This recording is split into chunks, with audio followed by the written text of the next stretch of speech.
I met Jordy at my first real job after college. She worked as the receptionist in the main lobby, and over time, we grew close. Eventually, we started dating. At first, everything seemed normal, but after a few years together, her true nature began to show. She became manipulative, aggressive, and deeply unstable. It got to a point where staying was no longer an option. I had to leave for my own safety. But leaving her didn't mean escaping her. For years after the breakup, Jordy continued to stalk and harass me. She would bang on my door late at night, call me constantly from new numbers, and create endless accounts after being blocked. It felt like there was no end to it. Eventually, I managed to rebuild my life. I moved away, found stability again, and most importantly, I met someone new, Miriam. Miriam was everything Jordy wasn't. She was kind, calm, and caring. She lived a healthy, peaceful life and had 2 wonderful children. Being with her felt like finally stepping into the light after years of darkness. But Jordy didn't let go. When she found out about Miriam, her behavior escalated. She started calling her every night, hurling insults and threats. It got worse. She began following Miriam's children and even attempted to pick them up from school once. That alone was terrifying enough, but we also suspected she tried to break into Miriam's home. That's when we took legal action. With all the evidence, we secured a strong restraining order against her.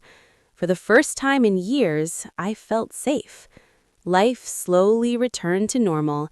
Peace came back into our home. We laughed again, we slept without fear, but that peace didn't last.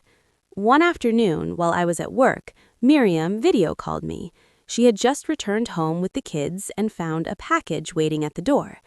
Inside was a beautifully arranged basket filled with fancy chocolate Easter eggs. There was no name attached. We assumed it was a kind gesture, maybe from a neighbor, a friend, or even the church nearby since Easter was approaching. To make the kids happy, I joked that the gift was from me. They were thrilled, laughing and admiring the chocolates, amazed by how fancy they looked. For a moment, everything felt perfect. But as soon as the call ended, something didn't sit right with me. A random gift with no sender?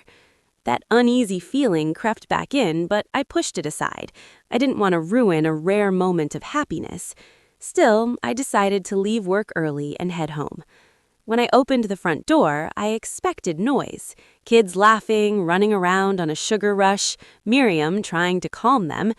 Instead, silence. Complete silence. I thought maybe they had fallen asleep. Quietly, I set my things down and walked into the living room. That's when I saw them. They were all on the floor.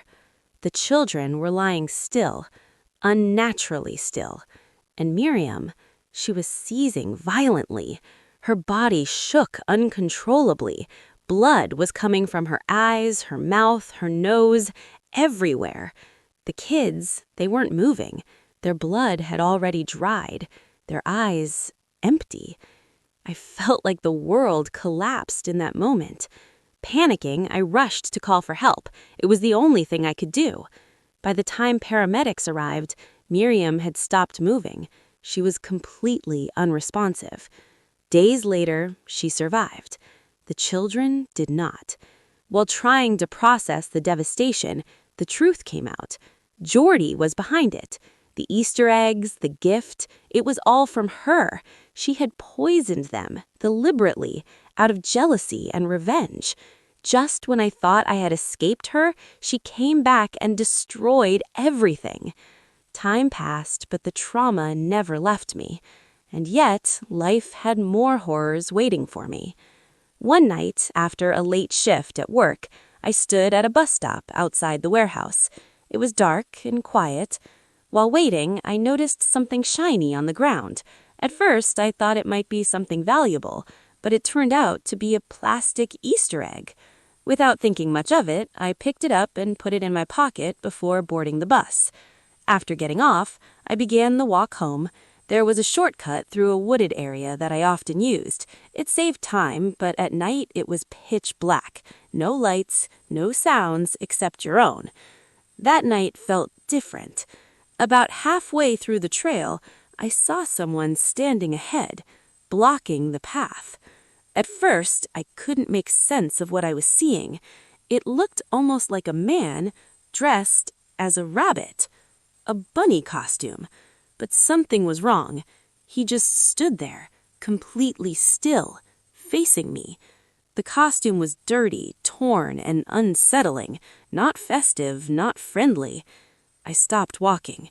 None of my options felt safe. Turning back meant a long detour. Going off path in the dark was risky. The only real choice was to move forward. Slowly, I approached. He didn't move. As I got closer, I could see his eyes, wide, fixed, staring directly at me. I froze. He had his hands hidden behind him. I tried to speak, my voice shaking, hoping to diffuse whatever this was. But before I could react further, he moved.